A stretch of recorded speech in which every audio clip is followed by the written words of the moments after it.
त्याच्या डोक्यात 6 पायाची ऊ आहे. उवाले किती पाय असते? 6. तर 6 पायाची ऊ म्हणजे कोणची? ह्या डोक्यानं पळतात त्या उवा नाही म्हणत मी.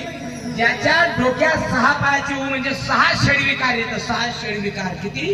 6 षडविकार. काम, क्रोध, लोभ, दंभ, अहंकार आणि आशा. आपण सोयाबीन पेरली का आपली आशा लागली आपल्याला किती सोयाबीन होईल, किती सोयाबीन होईल, किती सोयाबीन होईल. पण किती द्यायची हे कोणाच्या हाती आहे? देवाच्या हातात आहे. फक्त आपली आशा आहे. म्हणून जीवनामध्ये अशी आशा करा की जेणेकरून आपल्याला देवीदास बाबासारखे संत मिळाले, त्यांची सेवा करा. जिंदगीत काहीच कमी पडणार नाही. आणि प्रत्येक माणसाला असं वाटते आपला मुलगा चांगला झाला पाहिजे, आपली मुलगी चांगली झाली पाहिजे. खरं धन प्रत्येकाचं मुलगी आणि मुलगा आहे. प्रत्येकाने या जीवनात मुलं जन्माला आणले कशा करता? मुलगा